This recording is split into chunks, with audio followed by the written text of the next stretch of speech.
The one thing I can't understand, why Elon Musk wants the Twitter files released on Friday and Saturday night.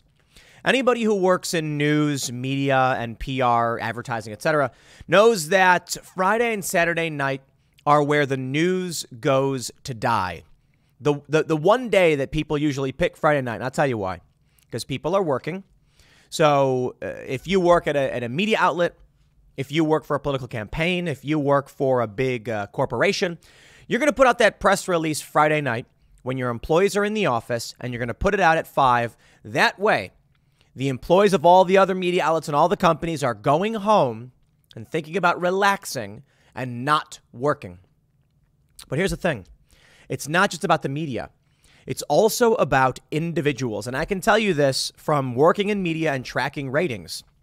I would love nothing more than to work through the weekend, and I used to. And there's a reason why a lot of people don't. There's a reason why a lot of shows do Sunday through Thursday or Monday through Thursday instead of Monday through Friday. We know that Fridays are low traffic days because people, they want to get out. They want to go hang out with their friends. They want to socialize. Saturday, more so than Friday. So when you put out a story on a Saturday, the only conclusion is you want the story dead. But that makes no sense. Elon Musk is choosing to release this information. My only assumption could be that because Friday and Saturday are low traffic days on Twitter, there's not a lot of political activity. Elon is hoping to boost traffic on weekends by releasing these files on Saturday. Well, here's what ends up happening. The big story today, this morning, pertaining to Elon Musk is that he was viciously booed by stadium crowd at Dave Chappelle's show. Okay, well, it was San Francisco, so I'm not really surprised he got booed. I don't know. But also, like, people in San Francisco want to go see Dave Chappelle? Seriously? The kind of people who would like Chappelle but boo Musk? That's a weird group of people. You're not woke, but you don't like Elon, who's bringing back free speech, or maybe it's a lot of people who just don't know. Dave Chappelle's a celebrity. They've seen his show before. They don't know a lot about the controversy. They just know Elon man bad. So Gizmodo's got this article, Elon Musk gets viciously booed. You shut the F up, Chappelle said as the crowd booed the billionaire. Oh, we'll talk about the Twitter files from Saturday. Don't get me wrong. But this is the big story. Now, of course, Gizmodo has like the worst possible framing. They like outright call Elon Musk a prick, like right in the beginning. And it's like, okay, dude, we get it. You don't like Musk. That's stupid. But I want to read this one anyway. And then we'll talk a little bit about the Twitter files from Saturday night. And I'll tell you, boy, there are a lot of people who don't like me pointing out the obvious. So I tweeted that, we're at Korean barbecue. It's not just about it being Saturday. It's also dinner time. Okay, like we're not working. We are not able to adequately get this story out. That's what's frustrating. Some of the most shocking revelations finally being released. And Elon's like, let's put it out at a time when people are with family, friends, or eating dinner. Like, dude, I get it. You want to put it out on Monday? Fine. But if you put it out on Monday at 7 o'clock, that's a really hard sell. Now, for us, on Thursday, we're doing, Thursday and Friday, I think, we're doing Timcast IRL. And they put out Twitter files at like 7:30. And it's like, okay, well, we can grab that right before the nightly show because we're an agile, fast-moving kind of live hangout. But the average publication, the average individual can't get that. I get it. People say he's trying to change the game. But let's read about Dave Chappelle along with Elon what happened. Gizmodo writes, Elon Musk, the billionaire who wants nothing more in life than to be adored by legions of fans, okay, that's clearly not the case, was loudly booed by a crowd in San Francisco on Sunday night after he was invited on stage by comedian Dave Chappelle. And the footage is pretty rough, even if you don't particularly like Musk. You mean even if you do like Musk? If you don't like him, you're going to be laughing. If you do like him, you're going to be like, oh, man, they're really booing that guy. Ladies and gentlemen, make some noise for the richest man in the world, Chappelle said. The crowd erupted into a mixture of cheers and boos before the boos clearly won out, according to footage posted on Twitter. I love this. He writes, the footage appears to have been deleted from Twitter for some reason, but you can still watch it below. My friend, Matt, it was deleted because it's a DMCA violation. You can't film the live comedy shows. And I'll tell you why. Comedians do a tour working on their set. Okay, they have jokes. They go and do those jokes. Then once they exhaust the tour, they create a special to be released digitally. The reason they don't want you filming it is that it ruins their ability to work. Now, the thing about music, they'll do an album release, then a tour. You don't need to record the music. You got a better version on Spotify already. But a joke is a joke is a joke, okay? If you go and you're sitting there and you hear Dave Chappelle tell a joke and you film it, that joke is out. That joke is done. There's no repackaging it and selling it. That's why they're getting taken down. They say the booing got louder as Musk wandered around on stage with a microphone in hand. Musk started pacing and waving, clearly unsure what to do about such a negative reaction. Cheers and boos, I see, Elon. Hey, Dave, Musk responded. It sounds like some people you fired are in the audience. All these people who are booing, I'm just trying to point out the obvious. You have terrible seats. Chappelle said, apparently trying to save Musk's dignity by calling the people who are booing poor. There's a lot of booing. Ladies and gentlemen, make some noise for the richest man in the world. There's a lot of cheering. So, it's mixed. Boos, cheers. That audio coming, that's coming out. Booing and cheering. A little bit. Mix of both. But I gotta say, you watch the video and it is kind of cringe. Like, why just stand there? What's the point of bringing Elon on stage, especially in San Francisco? I don't know. Musk says, Dave, what should I say? And then I like how Gizmodo's like, Musk said, clearly desperate and getting embarrassed at the roar of booing. Don't say nothing. It'll only spoil the moment. Do you hear that sound, Elon? That's the sound of pending civil unrest. I can't wait to see what store you decimate next, mother effer. You shut the F up. The mood in the stadium definitely changed when Chappelle started to get hostile. He says, I wish everyone in this auditorium peace and joy of feeling the peace and the joy of feeling free. Chappelle said, clearly exhausted, and your pursuit of happiness. Amen. At that point, Chappelle clearly decided to throw in the towel, thanking the crowd and saying goodnight. But a third video shows Chris Rock joining the stage. One of the men on stage is asked by Chappelle to shout, I'm rich, bitch. And then I guess Elon does. Look, it was a mixed crowd. I'm not surprised. It's political partisanship. Elon Musk gets on stage. Half the people are going to be cheering. You can hear people right up close cheering for him. Half the people are going to be booing. That's partisanship. It's a crazy world that we live in, my friends, but I'm watching it all and I just feel like it's a slow motion collapse. Slow motion, I guess. The big news that's hitting right now for the average person, Dave Chappelle, Elon Musk, booing. The story was put up a few hours before reporting it, but let me show you this. Well, let me give a shout out to this tweet from Elon Musk. Elon Musk said the woke mind virus is either defeated or nothing else matters. And Luke Rutkowski said we are either in a mass awakening event or a total collapse of society. And Elon said exactly. That exemplifies what I was just trying to say, that we're at an inflection point in this country. With the Twitter files, with everything that's going on, it feels like we may be watching the collapse or, as Luke said, a great awakening. I'm fairly optimistic. With the optimism comes the negative, don't get me wrong. We have a lot of good things happening, particularly with Elon Musk buying Twitter. The Twitter files getting released. We're seeing every day that people are waking up. At the same time, it means the institutions are crumbling. I was thinking back to, what it was like in the 80s, 90s. With limited media, everybody just marched in lockstep. Right now, you and I are very critical of those who are marching in lockstep. But back in the day, we all would have been too. During the 90s, when the news was the news and it's all you got, well, you'd believe what everyone else believed. But now you have options. And within those options, you have people saying no to the CIA, FBI narrative machine. I know, not every single person is CIA, FBI. I'm saying the intelligence agencies work on these stories. They work to control public opinion. They can't do it as well anymore because of the internet. And censoring social media just makes them look like China. So, hey, rock in a hard place. But I have questions. If it is a great awakening and not a collapse, why publish at 6:28 p.m. on December 10th, Twitter Files Part 4? Michael Schellenberger, the removal of Donald Trump January 7th. As the pressure builds, Twitter executives build the case for a permanent ban. Okay, there's a lot of reasons for this. What's the story?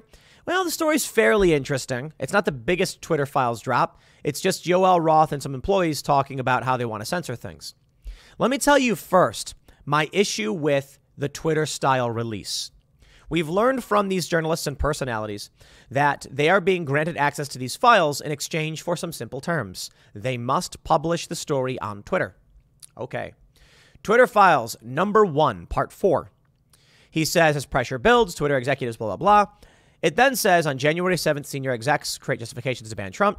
It then says, indeed, notes Roth's colleague. Whoa, hold on. Only 3 tweets. There's only 3. Where's the rest of the Twitter thread? In order to see it, you have to actually click this third tweet, and then you realize Twitter just naturally skipped over the entirety of the thread. Whoa. Okay, so let's go back to the beginning. One of the issues I have with the Twitter thread rollout is that it's very difficult to read. And if you're the average person who was reading number 1, it was parsed improperly. Okay. Putting the news on Twitter is Elon's attempt at is generating more users. It is smart in a certain respect. He's got something of public interest that he can release because he now owns it. It's going to get people on the platform. It's going to get regular people wanting to read the news in this way that I get. But Saturday night, I guess the issue is Elon does not want the news to write about it. Because it's more important to build up Twitter than it is to actually get the story out about what happened with big tech censorship. Now, I don't completely disagree with Elon, but I don't completely agree with him, and I don't know exactly if that is his plan. But if I was going to do a critical assessment, I would say the reason Elon is doing this at night, not say Monday morning, the best time would probably be Tuesday at 11 a.m. If he did release this Tuesday at 11 a.m., what would happen is that every single news outlet would then write the story up and people would get the news filtered through news outlets. Elon wants to bypass the corrupt news establishment, so he's having them put out on Twitter and on a weekend, meaning the only way to consume the news is through that Twitter thread for the most part until someone comes up and actually starts breaking the story down. But I think it's still better, in my opinion, that news outlets write about it and individuals have access to both the Twitter thread and the news reporting. Saturday night is where news goes to die. So you have to weigh the pros and the cons here. Is it going to bypass the corporate press? A little bit, yeah. But in doing so, it's reducing its exposure. So what's the strategy? Is the strategy that if the media gets a hold of this, they'll lie about it anyway? We've already seen with the previous Twitter file releases that a bunch of these companies just downplayed it and said it was a nothing burger. Maybe that's the plan. I think it's much simpler than that, my friends. I think Elon Musk is looking at his traffic numbers and he can see that Monday goes up, Tuesday is really big, Wednesday peaks, Thursday goes down, Friday tanks, Saturday is gone, Sunday starts coming back. Because that is the media cycle for everyone. Now, here's what I can respect. Are you trying to change that system, Elon? Are you trying to shatter that? All right, I can respect it, you know. I just feel like these documents pertaining to Donald Trump's removal and what's going on are so important, we need to maximize their reach. And that would mean something like Tuesday at 11 a.m., I guess. Give everybody an opportunity to write about it. It would be mainstream evening news. You'd have left and right. Everybody's talking about it. So what's the game here?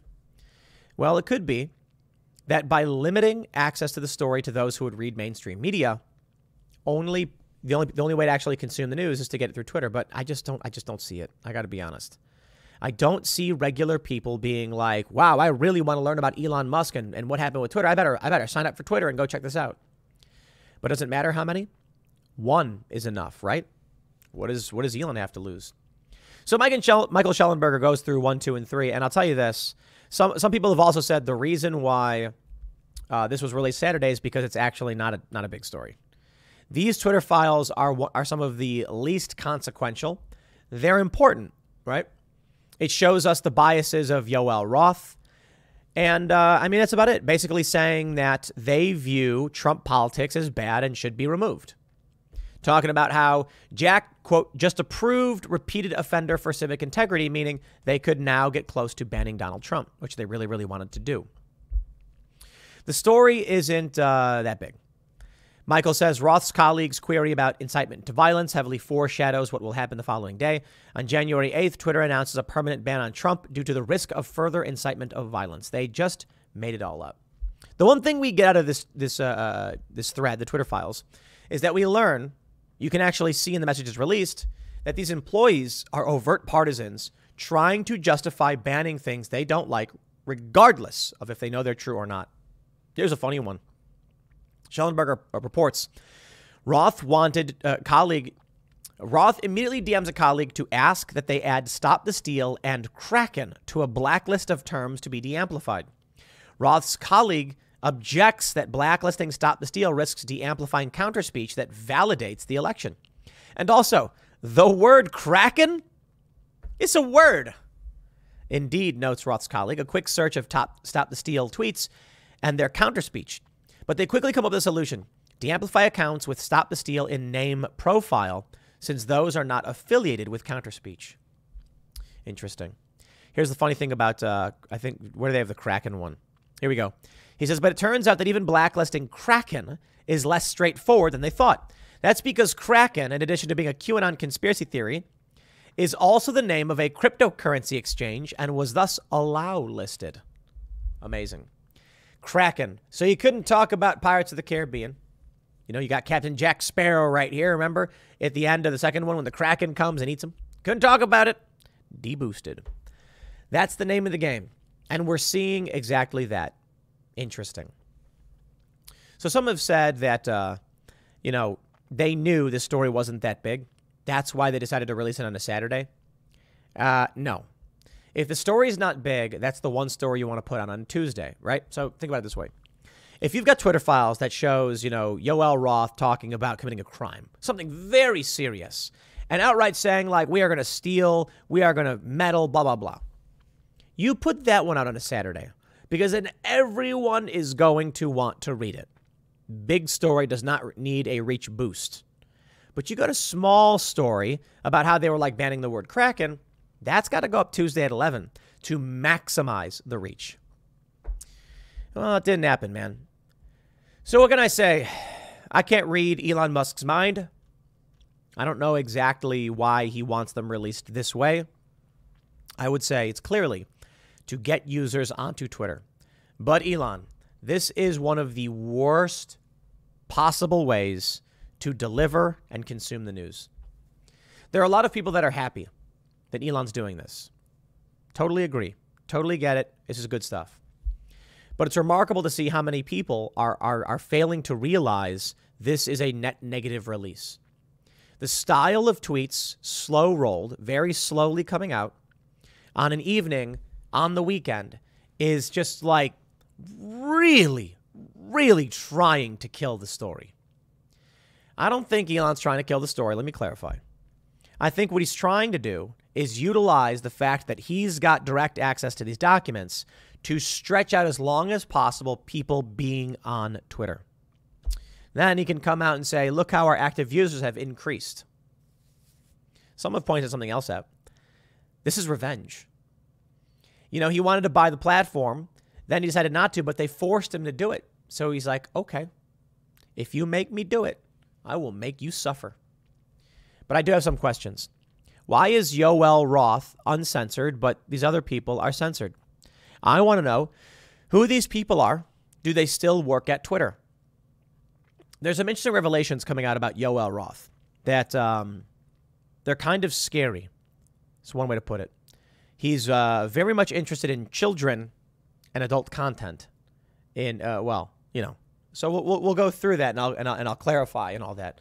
But there's a bunch of tweets, DMs, his PhD thesis itself that call into question his motivations and why Twitter allowed the exploitation of children to remain for as long as it did. These are crazy days, my friends. We are entering Christmas. I got half of mine to just take the rest of the month off. Oof. For those that have that follow me on Twitter, you know that our good friend Mr. Bokus is sick. and we don't know how bad it is. But, you know, it's kind of things like that make you take stock of everything. Take stock, especially during the holidays. You know, we got some Christmas lights put up. I don't know if you can see the Christmas stuff all over the place. Christmas lights. But Mr. Bokus is the castle cat, and he's got kidney disease. So we don't know how much time he has left. But this is the sad reality of life. So I look at all this stuff, especially now, with the stresses of the holidays and the good stresses. You know, you're trying to get to family, you're trying to get presents and all that stuff. And you take a look at just the level of interest from the average person. And I guess what I'm trying to get to is this. Not only is it a bad idea to release on a Saturday, but it's like we're a couple weeks out from Christmas. This is just it. I don't know, man. I don't know what his plan is. It's hard enough to do shows when everyone's got family on the mind. It's hard enough to cover the news when it's on a Saturday evening. You know, I had people saying to me like, oh, Tim can't interrupt his weekend for breaking news affecting the country. And it's like, interrupt my weekend? Yo, I work weekends. What I can't do is just dinner in general. It makes it really hard to track. But more importantly, the reason why I don't do live recordings on Saturday, like this one, we do clips from Timcast IRL, is because, what is it, like 80% of people won't watch it. And so the concern is, if a big story happens like this, and then I say, let's record this Saturday and get it up right away, nobody sees it. I want people to know what's happening, so we save it for Monday. The issue is, you get this. This is the dominant headline. Elon is trending for being booed, not for the leaks or the releases. Look, I'll say it right now. The releases aren't even that big from Saturday. So, okay, fine, fair point. It's basically just giving you insight into how these people were banning for political reasons, which we know and understand, and it's interesting to see them actually talk about it. So that's good. But other than that, that's about what it is. Yoel Roth, you can see him and the other staff members' political biases and how they're like, we got to ban this stuff. And this is the way I framed it. When they announced that they were going to be banning QAnon stuff, it's evil. You do not have a right to determine what people are allowed to say in contribution to the public spaces. I'll tell you why. I had a conversation with Moxie Marlinspike, the hacker, and he explained to me the very simple reason why people need to be able to communicate publicly. And to an extent, even break some laws, nonviolent civil disobedience. He said, right now we're seeing marijuana legalized across the country. How would we know we want it legalized or decriminalized if we couldn't try it or even talk about it? That's a good point. We need to be able to communicate even bad ideas. How are we supposed to know if something is true or false if we just allow censors to shut everything down? Now, I think the QAnon stuff is almost entirely false. And almost entirely because some of it is simple enough to where it's like, yeah. And I'm sure Media Matters will love that one. But no, but a lot of this stuff was just vague and nebulous and hard to decipher and just outright wrong. I think people are allowed to say it. And then maybe I'll be wrong.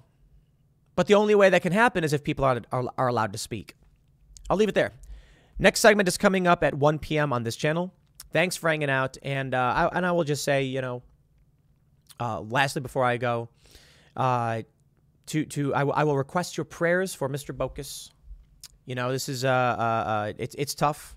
He is a good friend. He is the cat who hangs out at the castle, and he's been on the show a couple times. You know, Alex Stein has been holding him, and we don't know exactly what happened. But for those that are curious, he has underdeveloped kidneys, and it could be because he was a gutter cat, inbred, maybe malnourished, and we gave him a good life, but he's been slowly getting weaker. And what they said was that his body isn't producing enough red blood cells, and he's just pissing them out. So it may be really, really bad. There are options. We'll see. But man, these are tough. These are tough times. Kidney dialysis and a blood transfusion, once a week, it's like 10 grand or something to save him from, for this. And so what do you do? What do you do? It's tough. We don't want him to die. And I don't care if he is a cat or otherwise. He is a friend, and we are loyal to our friends. But, tough questions about what you can do. And I will lastly say that It is better to have dangerous freedom than peaceful slavery. And that means that we afforded Mr. Bokus his choices to do his thing. And it may be that what ultimately happened was genetic for his kidneys and due to malnourishment. That it seems leaning that way, but it could be a disease or something. Hopefully antibiotics take care of it. And we can give him these hormone treatments to and then just keep him on medication. But, if he lived a good life and he lived the way he chose, we will do what we can to keep him alive. But, be proud of that. We should be proud and recognize that dangerous freedom is the preferable choice. I'll leave it there. Next segment's coming up at 1 p.m. Thanks for hanging out, and I will see you all then.